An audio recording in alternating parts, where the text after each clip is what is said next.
తమ్ముడు నేను జాబ్లో జాయిన్ అయ్యాం.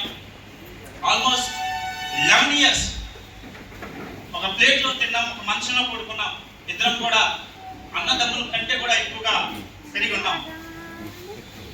జునుపై ఇస్రాయేల్ గారు అమ్మ వచ్చేవారు. అసలు బిడ్డలు ఎంత ప్రేమగా చూసుకున్నారయ్యా అంటే బహుశా అనేక సార్లు తమ్ముడు చెబుతూ ఉండేవాడు, దేవుడు ఈ రోజు వారి కుటుంబాన్ని దేవుడు ఆశీర్వదిస్తున్న విధానాన్ని, వారి కుమార్తెలను వాళ్ళను దేవుడు ఆశీర్వదిస్తున్న విధానాన్ని, వారి మనవలను దేవుడు ఆశీర్వదిస్తున్న విధానాన్ని చూస్తే ఆ రోజు అబ్రహాంతో దేవుడు ఏ వాగ్దానం అయితే చేశాడో, నీవు అనేక జనాంగానికి ఆశీర్వాదకరంగా ఉంటావు, నిన్ను ఆశీర్వాదకరంగా మారుస్తానని అబ్రహాంకి ఏ రీతిగా అయితే వాగ్దానం ఇచ్చాడో అదే రీతిగా జునుపై ఇశ్రాయేలు గారికి కూడా వాగ్దానం ఇచ్చాడని నేను బలంగా నమ్ముతా ఉన్నాను. వారి స్థితి ఒకప్పుడు ఏ రీతిగా ఉంది అనేక సార్లు చెప్పారు. తమ్ముడైతే మా నాన్న మమ్మల్ని చాలా కష్టపడి చదివించారన్నయ్య, ఫ్రూట్స్ అమ్మేవారు, ఎంతో కష్టపడారు. 10 నిమిషాలు కూడా రెస్ట్ తీసుకోకుండా 3 ఆడబిడ్డలని నన్ను కష్టపడి పెంచారు. బిడ్డలు ఎంత గొప్ప వాళ్ళంటే వారి తల్లిని తండ్రిని వారి పడిన శ్రమను, వారి పడినటువంటి కష్టం వృధా చేయాల. రియల్లీ ఈరోజు సాత్విక కావచ్చు, వారి చెల్లెలు కావచ్చు, వారి బావగారు కావచ్చు, ఇక్కడున్న బిడ్డలు ఎవరైతే ఉన్నారో వాళ్ళ రక్త సంబంధికులకి అయితే ధైర్యంగా చెప్పగలను, రాజు లాంటి ఒక వ్యక్తి ఉంటే కొన్ని కుటుంబాలు బాగుపడతాయి. Praise the Lord. ఎందుకంటే అంత బాధ్యత కలిగిన వాడండి. మేము ముందే చిన్న గది మాస్టర్, ప్రైజ్ ది లార్డ్, చిన్న గదిలో వారి చెల్లెలు పెట్టుకొని కోచింగ్ ఇప్పించి చిన్న జీతం, ఆ రోజు very small and less than 4 digits లో ఉండేది మా శాలరీ. అయినప్పటికీ కూడా తను కష్టపడి తన చెల్లెల కొరకు ప్రయాసపడి వివాహాల విషయంలో కూడా ఎంతో గొప్ప సంస్కారం చెప్పినటువంటి రాజు తమ యొక్క కుమార్తె యొక్క ఈ యొక్క ప్యూబర్టీ పక్షులు ఎందుకు వచ్చినాయంటే, అమ్మ మీ నాన్నగారికి మీ అమ్మగారికి నువ్వు మంచి పేరు తీసుకురావాలి. ఒకనొక సందర్భంలో కూడా రిబ్కాను చూసినప్పుడు ఎలియాజు అన్నాడు, ఎవరి కుమార్తె అన్నాడు. ఆమె చేసిన పరిచర్యను బట్టి, ఆమె ఎవరో తెలియకుండానే ఆమెను బట్టి ఎవరి కుమార్తె ఇంత సంస్కారంగా ఉంది, ఇంత వినయంగా ఉంది, ఇంత ఓపికగా ఉంది, ఇంత పరిచర్య చేస్తుందని ఎలియాజుని రిబ్కాను అడిగిన రీతిగా ఈరోజు నీ యొక్క ప్రధానంగా చెప్తా ఉన్నాను. రాజు తమ్ముడి కుమార్తెకి చాలా బాధ్యత ఉంది. నువ్వు చేసే ప్రతి క్రియ నీ తల్లిదండ్రులు రిఫ్లెక్ట్ చేస్తూ ఉంటది. పలానా రాజు గారి కుమార్తె, పలానా శిరీష గారి కుమార్తె అని రిఫ్లెక్ట్ చేస్తూ ఉంటది. కాబట్టి నువ్వు బాధ్యతగా ఉండాలి. నేను ఇప్పటి వరకు అనేక ఫంక్షన్ ఇలాంటివి చూశాను.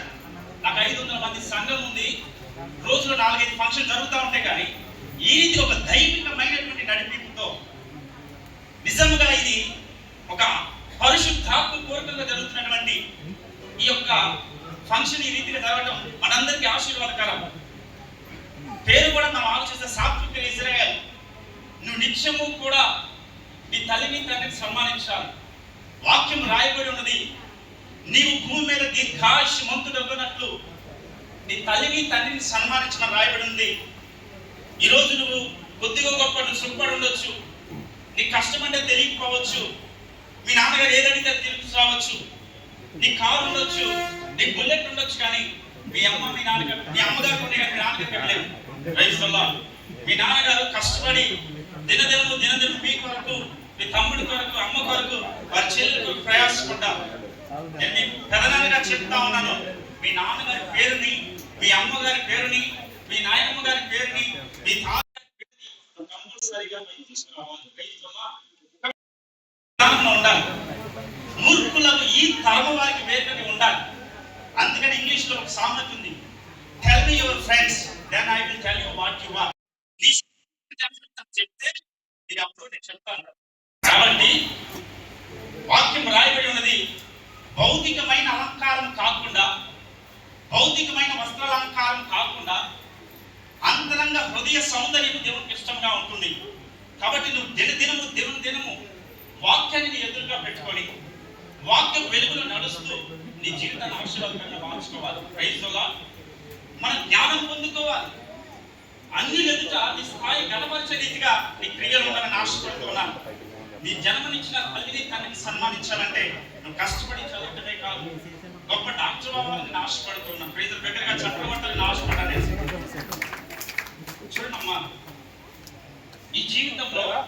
తల్లిని తండ్రిని సన్మానించిన బిడ్డలు ఆశీర్వాదకరంగా ఉంటారు.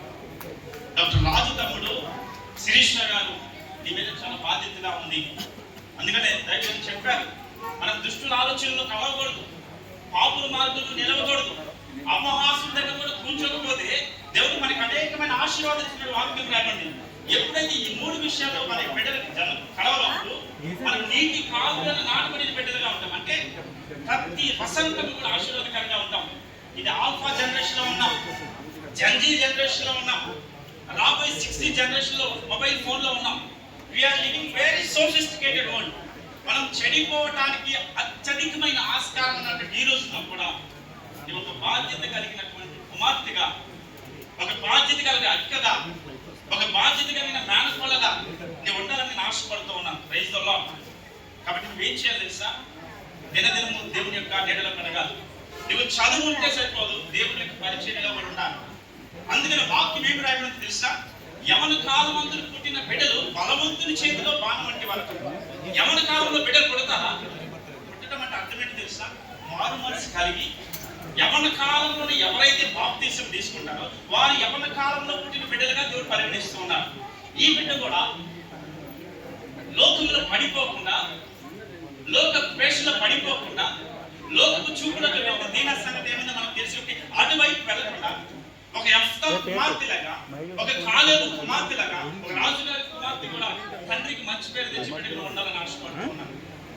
నా ప్రియమైనటువంటి జుడిపే రాజు గారి యొక్క బంధువులారా, మనందరం కూడా ఈ కుటుంబం కొరకు నిత్యం ప్రార్థన చేద్దాం. ఈరోజు సాత్విక, హర్ష ఇద్దరు కూడా నా కళ్ళెదురుగా పెరిగారు. వారందరినీ కూడా 6 నెలలు 7 నెలలకు నేను ఎత్తుకున్నాను. మరి ఇప్పుడు ఎదిగారు మంచి. మరి ఎదగటంలో శారీరక ఎదుగుదల కంటే కూడా దైవికమైన ఎదుగుదల, ఆత్మీయమైన ఎదుగుదల, దేవుడు ఎదుగుదల కూడా బిడ్డలకు అవసరం. మనం ఒక గంట చదివించాలి, చదువుకోవాలని ప్రయత్నించాలి. దేవుని దగ్గరికి ఎవరైతే వస్తారో, దేవుని పరిచయం ఎవరైతే ఉంటారో దేవుడు వారి బిడ్డలను ఆశీర్వదిస్తారు. కాబట్టి మనం నీటి కొట్టాలను, జై మీట్స్ కొట్టాలను రాత్రికి మన బిడ్డలతో చేయకూడదు. సంఘంలో పరిచర్యలు మన బిడ్డలతో చేయకూడదు. మన బిడ్డలు దేవుని సన్నిధిలో ఎదగాలి. భూ సంబంధమైన ఆశీర్వాదం, పర సంబంధమైన ఆశీర్వాదం ఈ బిడ్డలకు రావాలి. కాబట్టి పౌలు గారు చెప్పినట్లు నేను చిన్న పిల్లవాడిగా ఉన్నప్పుడు చిన్న పిల్లవాడిగానే మాట్లాడుతుంది, చిన్న పిల్లవాడిగా చేసింది. కానీ ఇప్పుడు పెద్దవాడినై చిన్న పిల్లవాడు చేసినన్నిటిని కూడా వదిలివేసి అన్నట్టుగా ఇక నుంచి బాధ్యతగా వదిలివేయమంటే ఐదు తెలియదు, నాతో ప్రేమగా ఉండదని కాదు.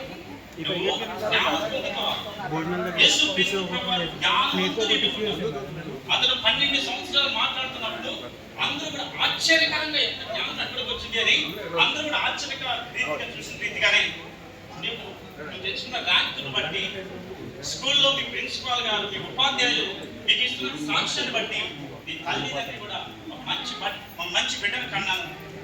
ఈ తరంలో ఒక శ్రేష్టమైన బిడ్డకు నేను ఒక తల్లిగా తండ్రిగా ఉన్నానని సంతోషపరిచాను. కాబట్టి రోజుకి 86,400 సెకండ్లో దాదాపు 10% దేవునికి గడిపి ప్రార్థన చేస్తూ మిగతా సమయం అంతా కూడా కష్టపడి చదివి మళ్ళా నువ్వు డాక్టర్ అయినప్పుడు, ఉన్నతమైన స్థాయిలో ఉన్నప్పుడు